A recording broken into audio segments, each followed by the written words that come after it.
Everyone, I'm here with part 2 of the Q&A video. I'm here in my living room. My kitty is sleeping on the couch there. That's Gingy, looking so cute. So yeah, thank you to everybody who submitted questions. I really appreciate it. It was really wonderful. So I left off last week with the question about books and favorite YouTube channels. So I have them all written down here. So the next one is, what's your opinion of Lenormand cards? I love Lenormand cards. I read them in combination with tarot. So I actually don't read them by themselves. I use them as sort of in combination with tarot cards. So if you've ever got a reading from me, you'll see that I read tarot and then I pull a Lenormand card. And that to me, I like to combine them. I find that they give just a broader picture of what's going on, because tarot to me is very psychological. It's also very spiritual and gives you an idea of overall themes that are going on. Whereas the Lenormand card can really hone in on specifically how that's going to show up, because they tend to be a lot more practical. So I like to combine the two, because then I think you get a more holistic picture of kind of what's going on. So I really love Lenormand cards. I think they're great. I like Lenormand. I like various cartomancy cards. I have a few variations of them. So I quite like them, but I don't read them alone by themselves. And I know there's lots of people who would say, oh, you shouldn't do that, but whatever. That's my style. That's the way I read. And I know there's lots of really great Lenormand card readers out there. And I think it's really cool that they've become popular again.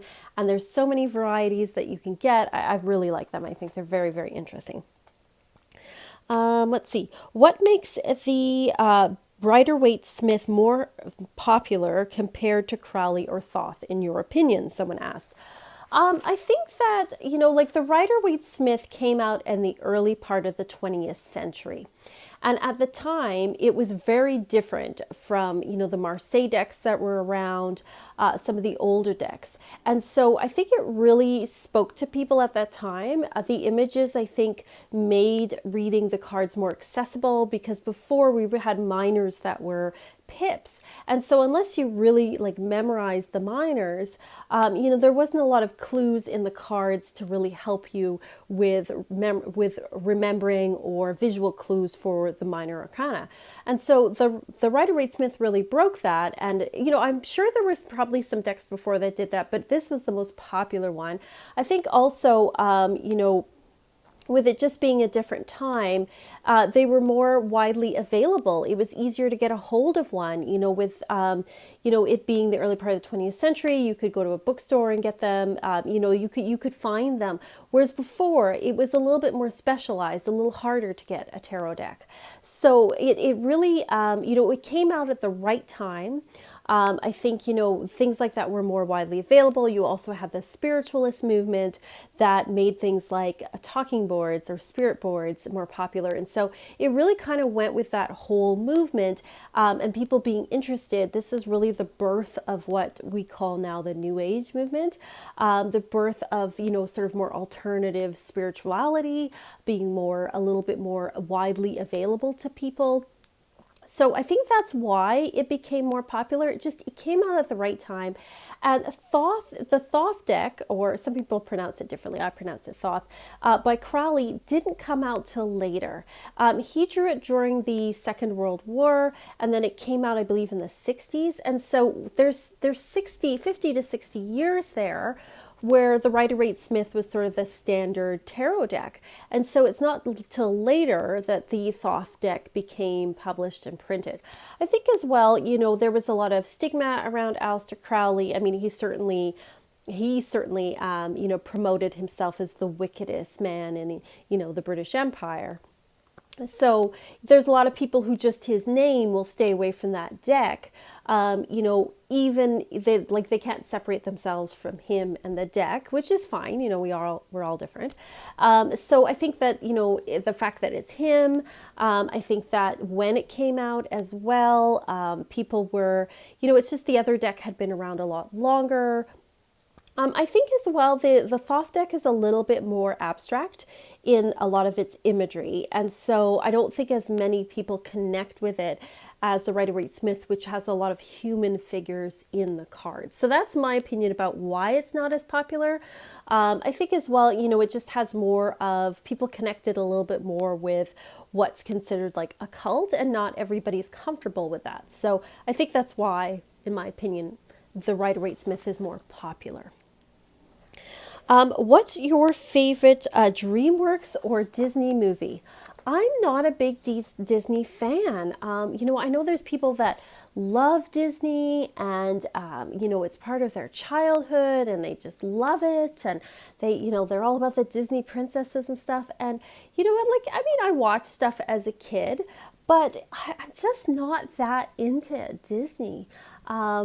It's, if I had to pick a favorite Disney movie, I guess Alice in Wonderland. I'm not really into the princesses, I have to say.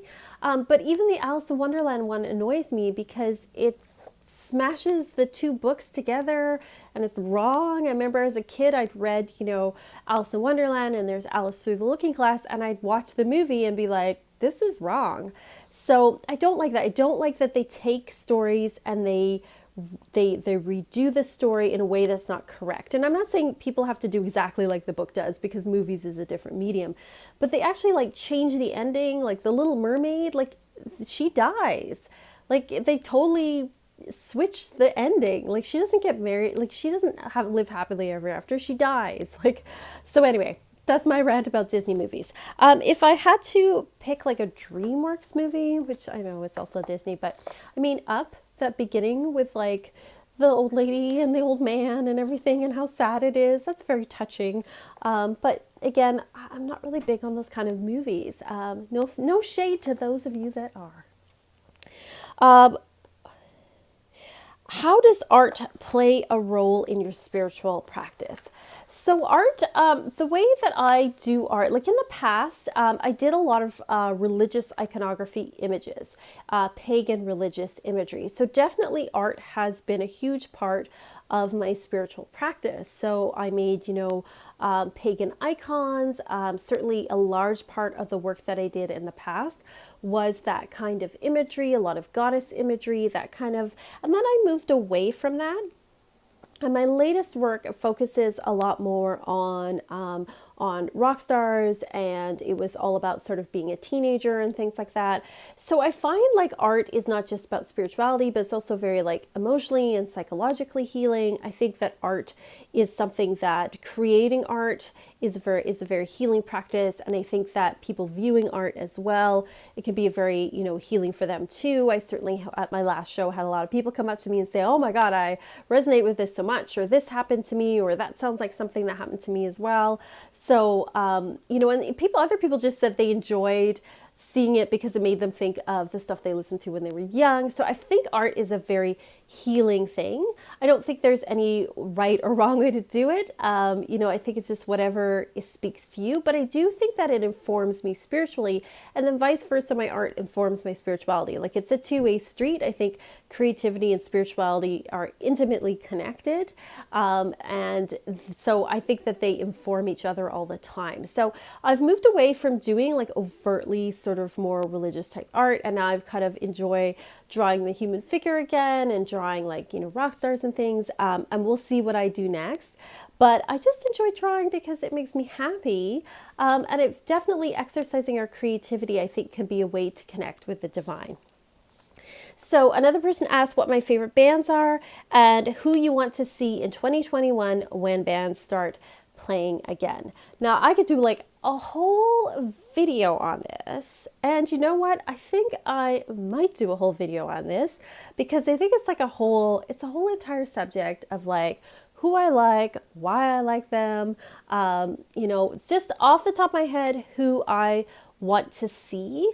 You know what, really, I'll be happy to go to any concert again, but I would of course be very happy if GNR came back. I saw them back in 2016. I'm getting all my years mixed up. Okay, what year is this? No, it was 2017. I saw them in 2017. So I'd be very happy if they came back.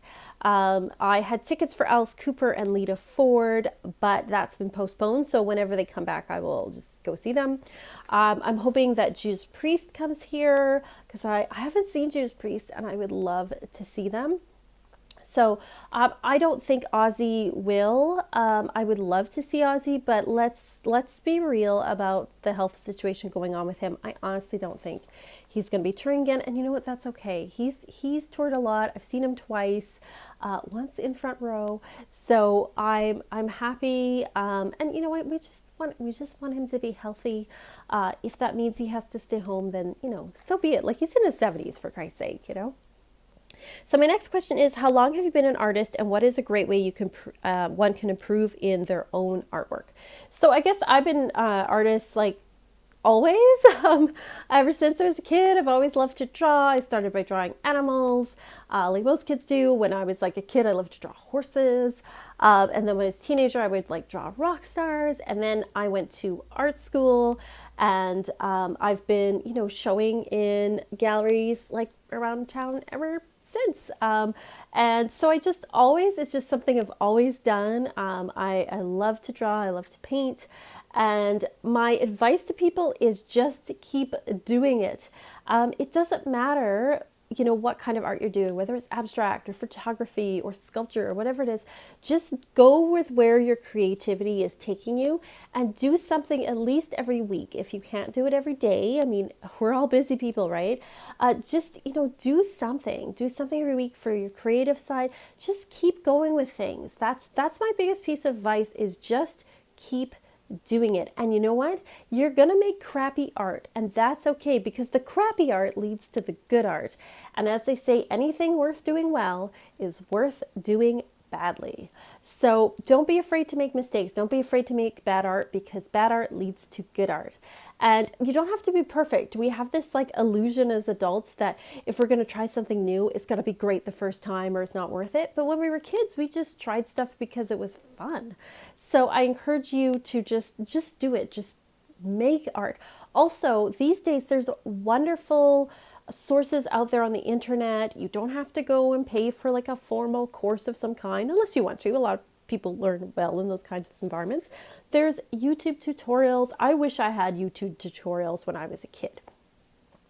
There's there's YouTube tutorials. There's great websites out there where you can take online courses. There's just so many resources out there, and there's books that'll teach you how to draw. There's so many resources. Don't be afraid to step out and learn something new, to try new techniques, because we're always learning. And to me, that's a wonderful thing about art, is that it's a lifelong learning process. And the more you do it, the better you get. It is one of those muscles that you have to keep using. It is a skill. It does, you have to practice it. You have to keep going. You have to keep doing things. So that's my advice. If you are looking to make art and be an artist, just do a little something as often as you can, like every day, every other day, at least once a week. Do something creative. Don't be afraid to try new things. Don't be afraid to make bad art. We all make bad art. Just be creative. So I'm going to do a separate video about the question about my favorite bands, because I could talk forever about that. So I think it deserves a whole separate video, which I'll put up either next week or later this week. We'll see how this goes. Thank you so much for watching, and thank you so much for all of the questions. I really, really appreciate it so much. As well, if you're looking to connect, I have a Facebook group called the Wild Witch Circle. I'll put the link below. You can connect there. It's just like a group for everybody that wants to connect, that's creative and is into like witchy type stuff and tarot, astrology, whatever you like. I'll put down below. There's 3 questions. It's just to prove that you are interested in it. And I also have a blog as well. Put the link below just about what I'm up to personally if you want to check that out. Also, a big thank you, of course, to my patrons. You guys are awesome and the best. Big shout out to Marie and Nathan. I appreciate all of your support so much. And as always, thank you so much for watching, and peace and love and rock.